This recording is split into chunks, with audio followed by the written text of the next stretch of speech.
বর্তমানে বিভিন্ন দেশে বিবাহের যে বৈধ বয়স নির্ধারণ করা হচ্ছে সেটা 18, 20, 22 এমন।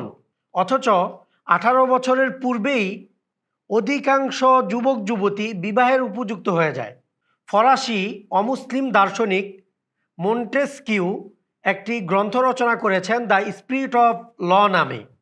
এই গ্রন্থটি আমেরিকান সংবিধান তৈরিতেও ব্যবহৃত হয়েছিল। সেই গ্রন্থে তিনি বলেন, women in hot climates are marriageable at 8, 9 or 10 years of age. অর্থাৎ গরম জলবায়ুতে নারীরা 8, 9 বা 10 বছর বয়সে বিবাহযোগ্য হয়ে যায়। যেই সব দেশে অতিমাত্রায় গরম পড়ে সেই সব দেশে তো 8, 9 বছর বয়সেই নারীরা বিবাহের উপযুক্ত হয়ে যায়, কিন্তু যেখানে তুলনামূলক গরম কম বা ঠান্ডা আবহাওয়া বেশি সেখানে সেটা হয়তো আরেকটু দেরি হয়, আরেকটু দেরি হয়ে সেটা 13-14তে মোটামুটি বিবাহের উপযুক্ত হয়ে যায়।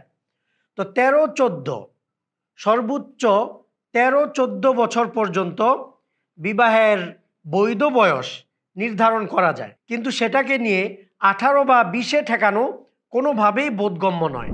আচ্ছা, বর্তমানেও তো বিবাহের বৈধ বয়স এক এক রাষ্ট্রে এক এক রকম।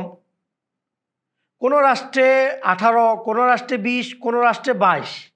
চীনে বর্তমানে বিবাহের বৈধ বয়স ছেলেদের 22 আর মেয়েদের 20।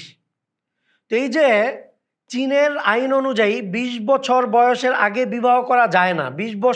20 বছর বয়সের আগে বিবাহ করলে তা অনৈতিক বা অবৈধ বলে গণ্য হয়। তো বর্তমান চীনের আইন অনুযায়ী যেসব দেশে বিবাহের বৈধ বয়স 18 বছর এবং তারা 18 বছর বয়সে বিবাহ করছে, তাদের বিবাহকে এই চীনের আইন অনুযায়ী কি অবৈধ বলা যায়, অনৈতিক বলা যায়? কখনো না। বর্তমানে যে বিভিন্ন দেশে বিবাহের বৈধ বয়স নির্ধারণ করা হচ্ছে 18 বা 20, তো এই বর্তমান সময়ের এই আইন দিয়ে পূর্ববর্তী যেসব আইনে 10 বছর বা 12 বছর বয়সে বিবাহ বৈধ ছিল এবং সে অনুযায়ী তৎকালীন সময়ের যারা বিবাহ করেছে, বর্তমান আইন দিয়ে তাদের বিবাহকে অবৈধ বলা কিংবা অনৈতিক বলা কোনোভাবেই যৌক্তিক হতে পারে না। সুতরাং কোনো বিষয়ের বাস্তবতা বুঝতে হলে যুগ, কাল, সমাজ, পরিবেশ, পরিস্থিতি সব কিছুর দিকে দৃষ্টি দিতে হয়, অন্যথায় ভুল ফলাফল বের হওয়ার আশঙ্কা থাকে। রসুল সাল্লাল্লাহু আলাইহি ওয়াসাল্লামের সাথে হযরত আয়েশা রাদিয়াল্লাহু আনহার বিবাহটা তৎকালীন আরবে খুবই স্বাভাবিক এবং সাধারণ ছিল। তাই হযরত আয়েশা রাদিয়াল্লাহু আনহার বিবাহকে বর্তমান পরিবেশ পরিস্থিতি, বর্তমান আইন, বর্তমান যুগ দিয়ে বিশ্লেষণ করলে বিভ্রান্তি তৈরি হবে। আমরা যদি নবীজির সাথে হযরত আয়েশা রাদিয়াল্লাহু আনহার বিবাহটিকে তৎকালীন আরবের রীতি, তাদের পরিবেশ পরিস্থিতি, তাদের সময়ের বিবাহ নীতির আলোকে বুঝি, তাহলে এ বিষয়ে কোনো সংশয় তৈরি হওয়ার কথা না। কারণ তৎকালীন আরবে অল্প বয়স 7, 8, 9, 10 এই বয়সে নারীদের বিবাহ হওয়াটা খুবই স্বাভাবিক ছিল। খোদ নবীজি সাল্লাল্লাহু আলাইহি ওয়াসাল্লাম তার কন্যা জয়নাব রাদিয়াল্লাহু আনহাকে তার খালাতো ভাই আবুল আসের সাথে 10 বছর হওয়ার আগেই বিবাহ দিয়েছেন। হযরত জয়নাবের জন্ম হয়েছিল নবীজির বয়স যখন 30 বছর, আর নবুয়ত প্রাপ্তির পূর্বেই তার বিবাহ হয়েছিল। তদ্রূপ নবীজি সাল্লাল্লাহু আলাইহি ওয়াসাল্লামের কন্যা রুকাইয়ার জন্ম হয়েছিল নবীজির বয়স যখন 33 বছর, আর নবুয়ত প্রাপ্তির পূর্বেই উতবা, আবুল আহাবের সন্তান উতবার সাথে তার বিবাহ হয়েছিল। তদ্রূপ ঘটেছিল তার অপর কন্যা উম্মে কুলসুমের ক্ষেত্রেও।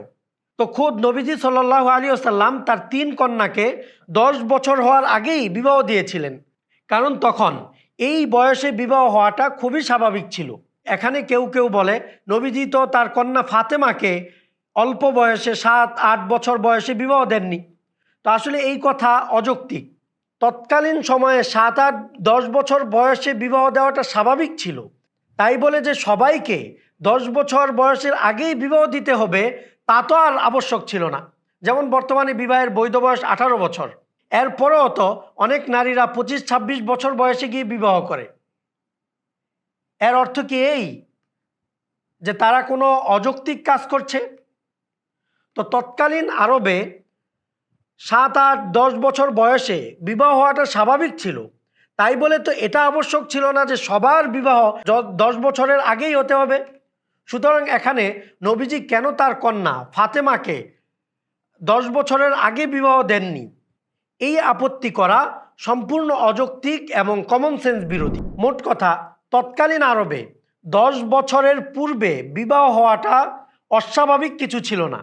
এমনকি হজরত আয়েশা রাদিয়াল্লাহু আনহার সাথে যে নবীজির 6 বছর বয়সে বিবাহ হয়েছে, এর পূর্বেই হজরত আয়েশাকে মুতিম ইবনে আদি তার সন্তান জুবাইরের জন্য প্রস্তাব দিয়ে রেখেছিলেন।